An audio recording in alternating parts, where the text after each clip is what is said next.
Diane Ouellette, responsable de communication de la Ligue de hockey d'excellence du Québec, volet masculin. Bienvenue à Sur le banc des joueurs.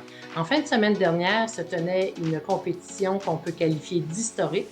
C'était le Challenge de la frontière, où 7 équipes Québec se sont dirigées à Ottawa pour vivre cette expérience. Et pour nous parler de cet événement de grande envergure, j'ai avec moi le directeur du programme d'excellence de la Fédération québécoise de hockey sur glace, M. Marcel Patnaud. Bonjour Marcel. Bonjour Diane. C'est une compétition qu'on peut qualifier d'historique.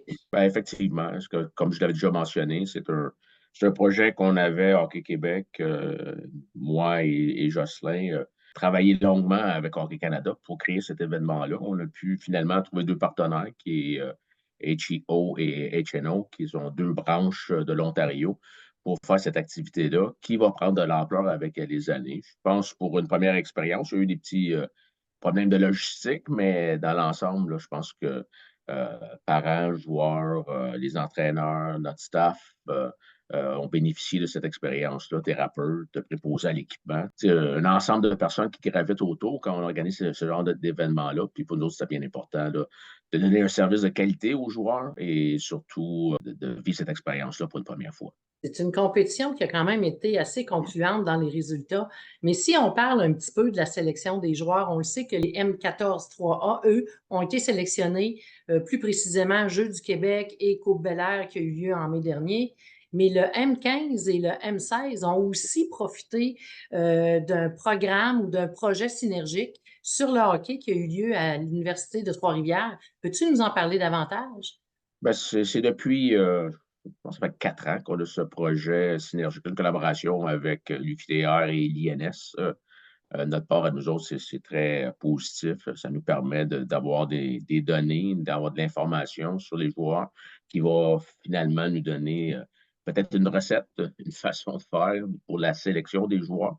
Donc, on est bien content de cette participation-là. Donc, on a pu le faire à Ottawa avec les M15 et les M16, donc différents formulaires qui ont rempli, différentes procédures qui ont mis en place du QTR pour travailler sur ce projet-là. Est-ce qu'on peut penser que c'est concluant à ce stade-ci, puisque les résultats, la compétition a été assez déterminante pour les équipes Québec? Oui, effectivement. Je pense que nos équipes étaient beaucoup mieux préparées. Comme tu le sais, on est très méthodique.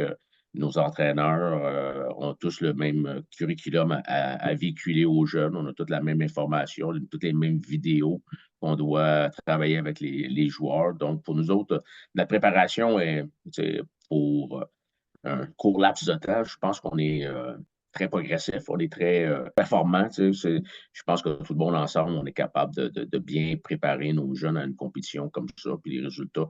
C'est sûr qu'il manquait l'OHF. L'an prochain, le Ontario Hockey Federation devrait être partie prenante de ce projet-là, donc ça va rééquilibrer les équipes, bien entendu.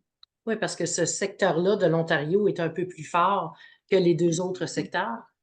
Oui, ils ont plus de joueurs, ils ont plus de participants. Donc, effectivement, ils sont beaucoup plus forts.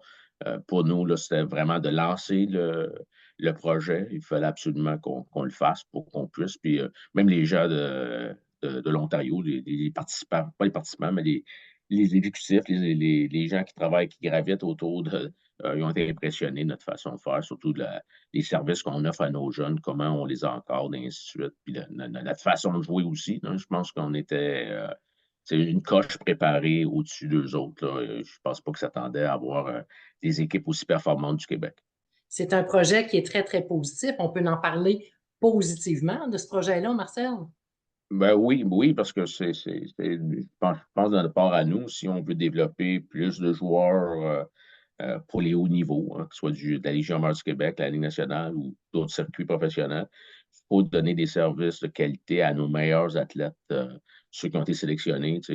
On a jugé à ce moment-là, comme je le répète souvent, là, c'est pas une fin en soi. Il y en a d'autres qui vont être ajoutés, d'autres qui vont être retirés dans le processus. Mais pour nous autres, c'est bien important de donner un programme enrichi pour ces jeunes-là. C'est comme dans toutes les sphères. Hein. C'est les gens qui sont très forts en maths ou en français, ben, c'est sûr qu'eux, ils ont besoin des challenges, ils ont besoin d'être activés pour continuer à bien performer, pour faire des gens qui sont une coche au-dessus des autres. Pour nous autres, c'est notre façon de faire, de donner cette chance-là à certains athlètes de vivre des expériences, de vivre des moments pour la suite des choses. Et qu'est-ce qu'on peut s'attendre maintenant suite à ce programme-là, à cette compétition-là, Marcel? C'est quoi la suite des choses? Pour ceux qui étaient au M14 et au M15, ils vont recevoir une invitation pour les camps d'été de Hockey Québec, là, nos camps d'équipe Québec, moins de 15 et moins de 16. Ceux du moins de 16 qui ont participé deviennent moins de 17, donc ils sont rendus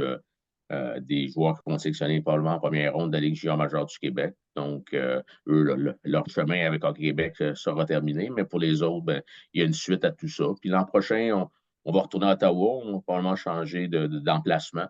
On n'a pas pu avoir le service de l'Arena Richcraft, là, où les parents du M14 ont vu le premier match. Ce bel amphithéâtre, c'est le Sense Sportsplex. Fait que pour nous autres, ça va être important de changer d'emplacement pour avoir un meilleur service, un meilleur encadrement pour nos jeunes. Et pour tous ces joueurs-là qui ont vécu cette expérience-là, quels conseils leur donnerais-tu à ce moment-ci? Ils ont eu énormément de hockey. On est quand même rendu à la fin mai. Ça vient de se terminer pour eux. Quel est le meilleur conseil que tu pourrais leur Ben, donner? je pense que c'est le repos. Hein. C'est le repos pour les prochaines semaines, au moins un bon 2 semaines de repos. Par la suite, ben, commencer leur entraînement estival, travailler sur leurs habiletés techniques. La période estivale est faite pour ça. Elle n'est pas faite pour participer à différents tournois. Je sais que les jeunes aiment beaucoup aller dans les tournois printaniers ou les tournois d'été, mais c'est pas ça l'objectif. Pour ces athlètes-là, là, quand ils sont rendus à ce niveau-là, l'important, c'est ta condition physique et, bien entendu, d'améliorer tes habiletés techniques. Est-ce qu'on peut penser que le multisport est encore un élément hyper important pour ces joueurs-là? Oui, oui, même si ce n'est pas de façon avec une Compétitive? équipe compétitive ou une organisation, quoi que ce soit, de faire d'autres activités, c'est bien entendu, c'est important. C'est pour ça que ça te permet ça. Tu vas au gym, en après-midi, tu vas pouvoir faire d'autres activités sportives, 2 fois semaine, des habiletés techniques, d'amélioration, quoi que ce soit. Donc de travailler sur une panoplie de choses au lieu de dire, ben, la fin de semaine prochaine, je m'en vais au tournoi, puis là, après le tournoi, tu es fatigué, là, ton entraînement est déficient, et ainsi de suite. Donc, vraiment se concentrer sur cet aspect-là là, de la préparation physique et bien entendu les habiletés. Et qu'est-ce que tu aimerais dire à ceux qui ont participé à cette première, ce premier événement historique du Challenge de la frontière? Ben, dans un premier temps, les remercier. Hein, c'est pas donné à tous de pouvoir participer à ces activités-là. Les remercier d'avoir participé. Puis, bien entendu, les performances ont fait en sorte que pour nous, c'était une activité, c'était un événement là, important et on a bien performé. Puis, j'ai noté certaines choses qu'on doit toujours continuer à améliorer au sein de la fédération. Mais je pense que merci à tous de cette participation. Merci Marcel. Bon été. Merci Diane. Mais toi aussi.